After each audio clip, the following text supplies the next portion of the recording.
Assalamualaikum warahmatullahi wabarakatuh. Anak-anakku yang Bapak cintai, alhamdulillah wassalatu wassalamu ala asrafil anbiya'i wal mursalin wa ala alihi wa ashabihi wa man sara ala nahdihi wa tamassaka bi sunnati ila yaumiddin. Asyhadu an la ilaha illallah wahdahu la syarika lah wa asyhadu anna Muhammadan abduhu wa rasuluh. Tsumma amma ba'd.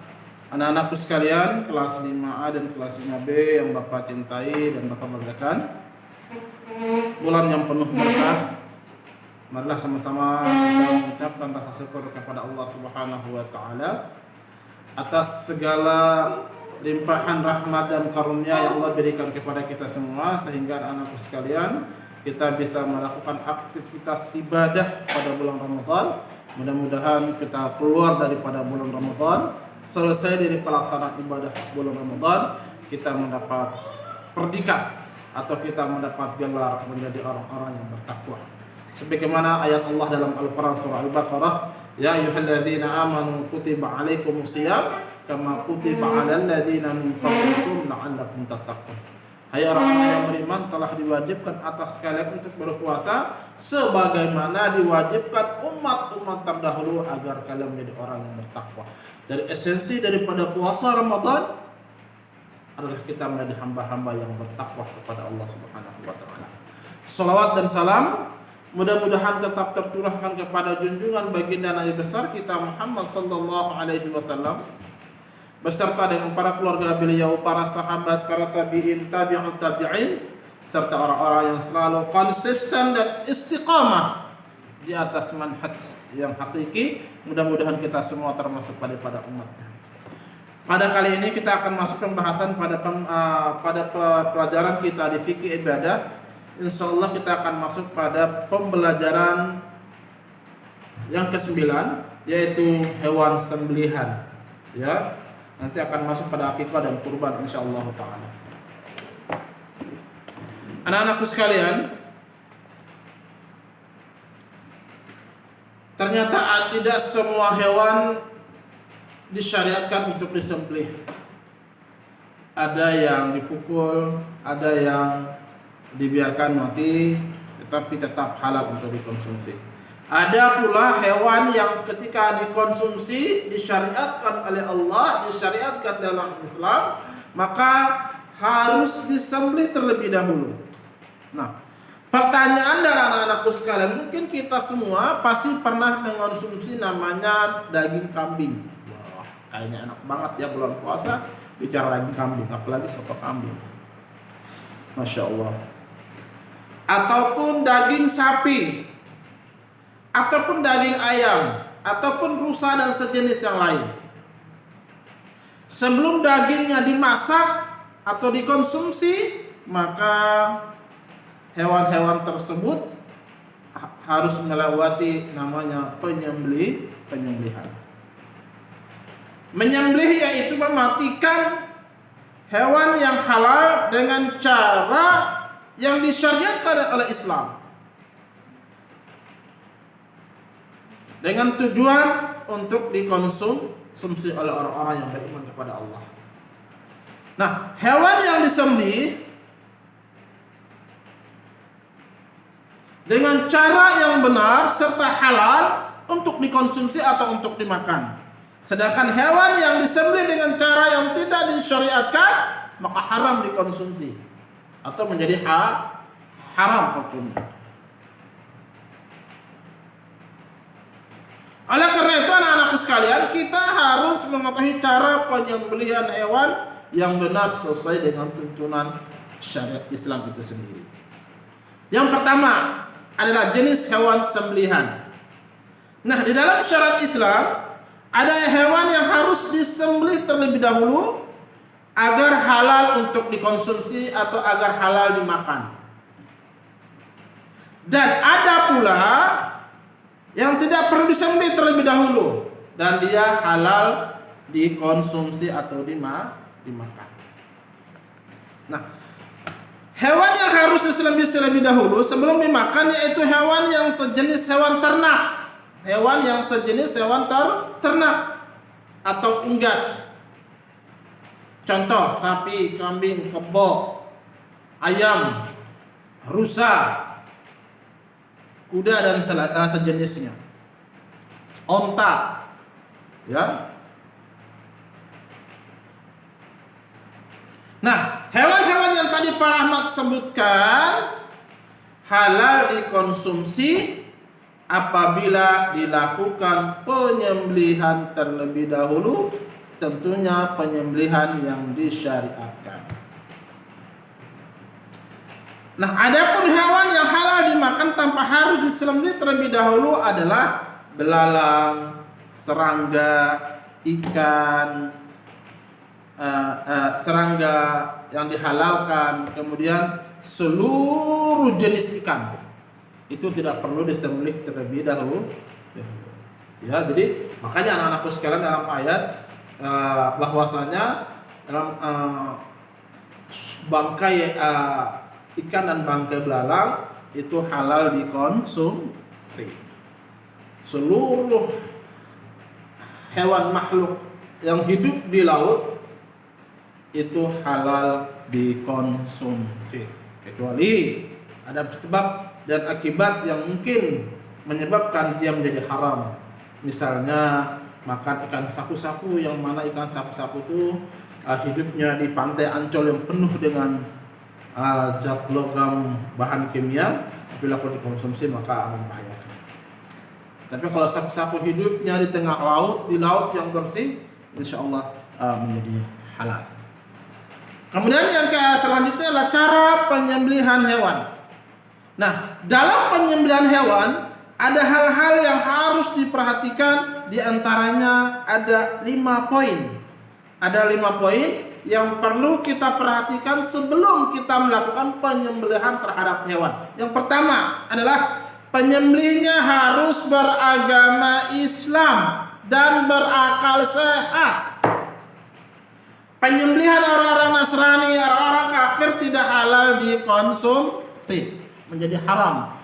Dan syarat penyembelihan adalah yang pertama dia beragama Islam dan berakal sehat. Itu saja. Syaratnya 2, beragama Islam dan memiliki akal sehat. Gak mungkin ada orang yang beragama Islam tapi mohon maaf dia gila, disuruh nyembelih. Suruh nyembelih leher, nyembelihnya kuping. Jadi repot. Atau mungkin dia akalnya sehat tetapi dia bukan beragama Islam, misalnya orang kafir, ya. Dalam aturan penyembelihan harus beragama Islam dan mengucapkan doa. Yang kedua, diawali dengan menyebut nama Allah, bismillah, ya. Bismillah, Allahu Akbar, dan seterusnya. Yang ketiga, untuk menyembelih harus pertama memutuskan jalan napas tenggorok. Jadi di tenggorok hewan tersebut ada jalan napas, itu syaratnya harus putus.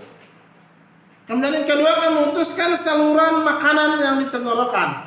Jadi tenggorokan di kita tuh ada selang 2 atau 3 ya. Nah, itu harus putus. Yang terakhir, memutuskan pembuluh darah yang di kanan dan di kiri serta lehernya. Di kanan kiri lehernya itu pembuluh darah itu harus putus. Nah, baru hewan tersebut enak dikonsumsi, seperti makanan nasi kebuli dan seterusnya, itu enak sekali.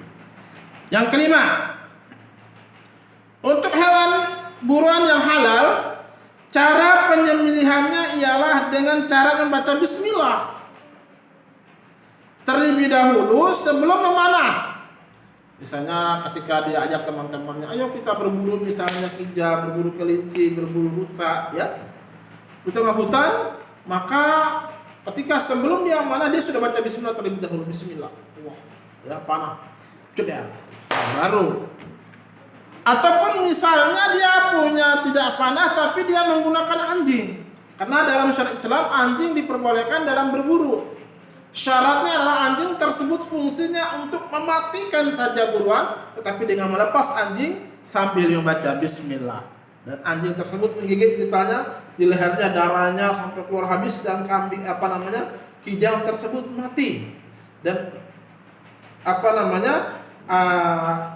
ditemukan tidak sedikit pun di kijang tersebut bekas luka atau bekas makanan yang dimakan oleh anjing. Cukup hanya dia menggigit untuk mematikan saja. Itu dibolehkan dalam syariat Islam. Padahal kita tahu idza walagal qalb al-ina sab'a marrat, apabila bejana kita itu dijilat oleh anjing, maka cucilah 7 kali. Awwaluha bit-turab. Yang pertama kali adalah menggunakan tanah, kemudian kita menggunakan deterjen dan seterusnya. Saking najisnya. Kemudian anak-anakku sekalian, setelah itu hewan tersebut boleh dipanah pada bagian tubuh mana saja yang dapat dimatikan. Rasulullah sallallahu alaihi wasallam bersabda dalam hadis riwayat Imam Bukhari, "Ma'an haraddam wa dzikra smullahi alaihi faquluh." Hewan yang mati dengan alat yang mengalirkan darah dan disebut nama Allah ketika menembaknya, maka kamu boleh memakannya. Misalnya punya senapan AK-47 misalnya, atau SS1 misalnya, atau punya pistol, ada kijang bisa jalan di hutan, ditembak, tidak. Sebelum ditembak baca bismillah. Dan tembakan tersebut di arah mana saja mengakibatkan dia mati, maka itu halal dikonsumsi. Ya, itu halal dikonsumsi. Jadi anak-anakku sekalian, hewan yang halal untuk dikonsumsi ada yang wajib disembelih dan disembelih terlebih dahulu untuk dikonsumsi atau dimakan, ada pula yang tidak perlu disembelih. Kemudian cara penyembelihan hewan sesuai dengan ajaran Islam. Ya, pertama dia beragama Islam, kemudian dia harus berakal. Kemudian terakhir, hewan halal disembelih dengan cara yang benar. Ya, dagingnya halal untuk dimakan. Jika tidak demikian, maka hukumnya adalah haram, apalagi disembelih orang-orang kafir, orang-orang yang setiap hari adalah mendurhakan Allah Subhanahu wa taala. Kemudian anak-anakku sekalian, kita masuk pada pembahasan akikah. Ya. Karena ini hanya beberapa lembar saja, insyaallah pekan berikutnya kita habis membahas berkaitan dengan kurban insyaallah. Akikah. Setiap nikmat dari Allah Subhanahu wa taala haruslah kita syukuri. Kata Allah, "La in syakartum la azidannakum wa la in kafartum in 'adzabi lasyadid." Kata Allah, "La in syakartum," jika kalian bersyukur terhadap nikmatku, kata Allah, "la azidannakum," tentu akan Allah tambahkan nikmat tersebut. Tapi ingat sebaliknya, "wa la in kafartum inna 'adzabi lasyadid." Jika kita kufur terhadap nikmat Allah, ingatlah azab Allah sangatlah pedih. Oleh karena itu anak-anakku sekalian, setiap nikmat yang kita dapati, setiap kebaikan yang kita dapati, maka perlu kita bersyukur. Ada sebuah kisah yang sangat luar biasa. Bapak jadi teringat di zaman Khalifah Umar bin Khattab radhiyallahu taala an, ada seorang gubernur di Kufah di Irak yang bernama Sa'id ibn Amir. Kayaknya akikah kita undur ini ya, Bapak cerita panjang tentang Sa'id bin Amir. Mudah-mudahan menambah motivasi belajar buat teman-teman. Di zaman Khalifah Umar bin Khattab, ada gubernur daerah Irak, daerah Kufah yang bernama Sa'id ibn Amir. Suatu ketika anak-anakku sekalian, singkat cerita, Umar bin Khattab ingin membagikan mengambil harta-harta yang ada di Baitul Mal, diberikan kepada fakir miskin. Jatahnya masuklah daerah Kufah di Irak tersebut seorang gubernur yang bernama sahabat Nabi Sallallahu Alaihi Wasallam yang bernama sahabat atau tabi'in yang bernama Sa'id ibn Amir. Sa'id ibn Amir. Dia adalah seorang gubernur Kufah. Ya. Dan Sa'id bin Amir ini sangat wara', sangat hati-hati sekali. Ya. Syubhat, dia sangat menjaga keluarganya. Sehingga rakyatnya mengatakan, "Wahai Amirul Mukminin, kami tidak mendapati rumahnya Sa'id ibn Amir piring, bekas makanan. Di dapurnya kami tidak menemukan asap." Karena saking miskinnya Sa'id bin Amir. Sehingga Umar bin Khattab mengumpulkan katibnya, mengutuskan utusannya kepada daerah Kufah, sampaikan salam saya kepada Sa'id ibn Amir, gubernur kalian, untuk mencatat siapakah yang paling miskin di daerah tersebut. Dicatatlah katib tersebut, tukang tulis tersebut. Satu-satu dia catat, ya. Dia catat paling pertama tercantum adalah seorang gubernur Sa'id bin Amir, bukan seorang gubernur bukan seorang gubernur Anies Baswedan. Bukan. Dicantum yang pertama itu Sa'id bin Amir. Setelah selesai mencatat orang-orang fakir miskin di daerah Kufah, daerah Irak, baliklah utusan tersebut dan surat tersebut dilaporkanlah kepada Amirul Mukminin. Wahai Amirul Mukminin, ini data orang-orang fakir miskin yang di daerah Kufah yang saya bawa. Diambillah data tersebut dan dia baca data tersebut nama-nama. Dia menemukan ada salah seorang yang bernama Sa'id bin Amir. Nabi Khattab tidak mengetahui bahwasanya Sa'id bin Amir adalah orang yang sangat parah tentang akhirat, zuhud tentang akhirat. Ketika dia membaca Sa'id, dia masih penasaran tentang Sa'id bin Amir, sehingga dia bertanya kepada utusan dari Kufah, "Man huwa Sa'id bin Amir?" Kata Umar bin Khattab, hai tukang catat dari arah Kufah, "Man Sa'id bin Amir?" Siapakah Sa'id bin Amir? "Hal amirukum?" Apakah dia pemimpin kalian? Kata Umar bin Khattab kepada pencatat tersebut. Apa kata pencatat? "Na'am ya Amirul Mukminin, huwa amiruna." Betul wahai Amirul Mukminin, dia adalah gubernur kami. Umar bin Khattab kaget. "Hal amirukum fakir?" Allah Akbar. Apakah pemimpin kalian fakir? "Na'am ya Amirul Mukminin." Betul wahai Amirul Mukminin. Allah Akbar. Umar bin Khattab pun tertunduk dan menangis. Ya, Umar bin Khattab tertunduk dan menangis. Seorang pemimpin, seorang gubernur, sangat fakir sekali. Kalau miskin itu anak-anakku sekalian, sehari bisa makan 2-3 kali. Kalau fakir itu di bawahnya miskin. Sehari dia makan 2-3 hari, kadang dia nggak makan. Tunggu harapan balasan kasihan dari orang lain. Itu fakir. Kalau miskin ya kayak kita. Bahkan di sebagian pegawai dimanapun ya gajinya misalnya ratusan juta, bisa dikatakan miskin. Mungkin kebutuhan dia besar, anaknya ada 5-5 jadi dokter semua, ada yang kuliah, terus dia cicil rumah, mungkin bisa masuk kategori miskin. Nah, Amirul Mukminin tidak memiliki sedikit pun harta. Bahkan anak-anakku sekalian, ketika rakyatnya datang mengadu kepada beliau, datang ke rumah dinasnya beliau, ke rumahnya Sa'id bin Amir, itu gelap. Tidak ada lampu penerangan. Gelap rumahnya. Dan hanya beberapa lilin yang ada. Dan ketika rakyatnya datang, baru lilin tersebut dia bakar, dia taruh di meja, dan dia menerima aduan rakyatnya. Setelah selesai aduan, lilin tersebut pun ditiup, dimatikan lagi dan ditaruhkan lagi. Apa kata beliau? Karena ini bukan hak saya, ini adalah hak keselamatan untuk rakyatku. Allah. Sehingga Umar merasa terharu sekali dan dia ambil gandum 3 karung gandum dan 3 kantong emas. Ini datangkan, kasihkan kepada Amirul Mukminin, kasihkan kepada gubernur kalian.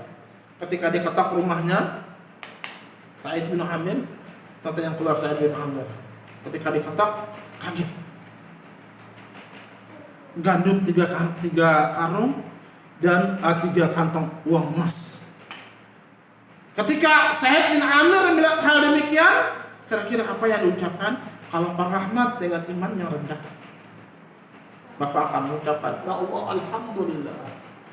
Atau kita yang imannya rendah, ketika kita diberi nikmat oleh Allah, maka kita akan mengucapkan Alhamdulillah.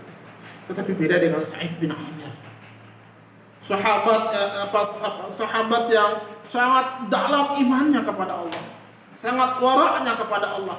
Ketika melihat hal demikian, dia tidak mengucapkan Alhamdulillah, malah dia mengucapkan istirja, "Inna lillahi wa inna ilaihi rajiun." Allahu Akbar.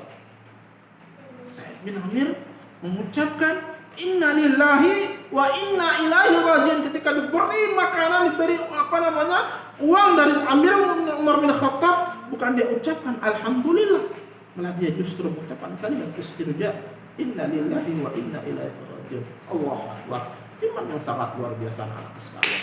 Menginspirasi kita tentang bagaimana kehidupan dunia, kehidupan yang sementara. Momentum Ramadan, perbanyaklah amal sholat dan ibadah. Mudah-mudahan kita menjadi hamba yang bertakwa. Nah, ketika Al-Sa'id bin Amir mengucapkan inna lillahi wa inna ilaihi raji'un, terdengarlah di kamar istrinya. Istri berkata, wahai suamiku, ya zauji, wahai suamiku, hal mata amiruna, apakah Umar bin Khattab meninggal dunia sehingga engkau mengucapkan kalimat istirja? Apa kata Sa'id bin Amir? Hada akbar minhu ya habibi. Ini paling besar daripada wafatnya Amirul Mukminin Umar bin Khattab. Ini berita yang paling besar, ini musibah yang paling besar daripada wafatnya Amirul Mukminin Umar bin Khattab. Allahu Akbar. Ketika istrinya keluar dan berkata, wahai suamiku, kenapa engkau tidak mengucapkan alhamdulillah, hanya nikmat min Allah. Haja nikmat min indillah. Ini merupakan rahmat, nikmat dari Allah. Anak-anakku sekalian, akhirnya apa? Makanan tersebut ditolak oleh, uang pun ditolak oleh Sa'id bin Amir, dan dia bagikan seluruh kepada rakyatnya, dan dia hanya menyisakan semangkok gandum dan dia makan buat istrinya untuk hari ini dan besok. Allahu Akbar. Keimanan yang luar biasa. Kisah inspirasi yang buat kita menambah keimanan kita kepada Allah Subhanahu wa taala. Insyaallah taala mudah-mudahan bisa bermanfaat. Apabila perkataan Bapak itu benar maka datang dari Allah. Apabila perkataan Bapak itu salah, melenceng, itulah kebodohan para rahmat dan wajah minasyaitan, dan itu juga datang dari syaitan laknatullahi alaih. Kita baca doa kafaratul majlis. Subhanakallahumma wa bihamdika asyhadu an la ilaha illa anta astaghfiruka wa atubu ilaik. Assalamualaikum warahmatullahi wabarakatuh.